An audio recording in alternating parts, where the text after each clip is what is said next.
आपने क्या क्या देखा है, उस पर थोड़ा सा हम कर लेते हैं। Sure. तो इट इज रियली इंटरेस्टिंग है। पहले तो आपने जो जो देखे मैं पढ़ लेती हूँ एक बार कि आपने कृष्ण जी को देखा था, देवी माँ की आईज देखी थी, Correct. Crucifixion of Jesus. Yes, these are the first three things I saw. Correct. Yeah. And I saw Krishna and Krishna's Virat roop. तो I have gone through lokas of which I have no memories. दूसरे लोका में transfer हो गए। जिस तरह से जो ऋषि होते थे वो इतने ज्ञानी होते थे कि वो अपने मेडिटेशन में ही वो डिफरेंट लोक्स में चले जाते थे, या फिर विष्णु जी से जो मिलने जाते हैं, नारद जी वगैरह, वो सारी चीजें। तो कहीं ना कहीं मतलब इतना इंटरेस्टिंग है आपका ये जो आपने जो एक्सपीरियंस किया है, कि वो सारी चीजों को ना कहीं कंफर्म कर दे रहा है कि हाँ ये सब हुई है। I saw horrific changes of eyes, the eyes of her, there was another universe. So what I think that was unicorn. Okay, unicorn.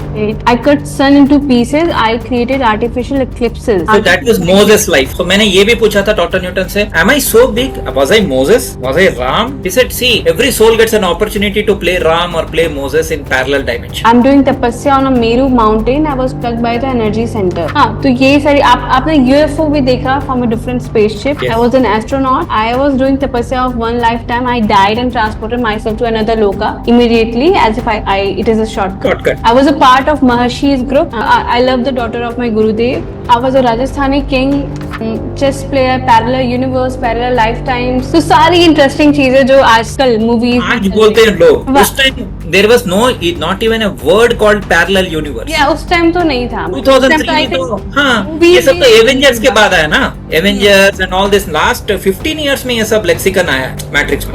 पहले तो वैसे कोई वर्ड ही नहीं था पैरेलल वर्ल्ड, पैरेलल यूनिवर्स में, तो सिर्फ बोलते क्या बस। हाँ, तो ये सारी चीजें जो भी इसमें लिखी हुई है उस टाइम, मतलब मैं ये इसलिए हम ये बोल रहे हैं क्योंकि ताकि पता चले कि ये सारी चीजें रियलिटीज है, मतलब ये चीजें हैं आपके दिमाग में उस टाइम, जब जैसे ये कहा जाता है ना कि आपके कॉन्शियस माइंड में ऑलरेडी ये सब चीजें हैं मूवीज वगैरह से, तो आपने देख लिया, लेकिन ऐसा आपके साथ नहीं हुआ क्योंकि आपने तब ये मूवीज वगैरह नहीं देखी थी। और तो ये नहीं कह सकते कि आपके कॉन्शियस माइंड में ये सारी चीजें। हाँ, मैं इमेजिन नहीं कर रहा था या मैं अपने इमेजिनेशन से क्रिएट नहीं कर रहा था। हाँ, वही लोग ऐसे भी बोल सकते हैं ना कि यार ये क्या बकवास है, लेकिन अभी सब प्रूव हो रहे हैं धीरे धीरे। अब बाय मूवीज, इनफैक्ट अब तो रिसर्चर्स भी इस थ्योरी को कहीं ना कहीं वो कर रहे हैं कि ये होता है। तो थिंग इज कि ये सारी चीजें जो उपनिषद में या जो टीवी सीरियल जो हमारी कहानियां हैं, वो सारी जो भी थी वो कहीं ना कहीं सच है। ये आपके पूरे ड्रीम से, तो मुझे तो लगता है कि सिर्फ इसको पढ़ के ही ऐसा लगता है कि हाँ ये कंफर्म्ड है, ये होता है।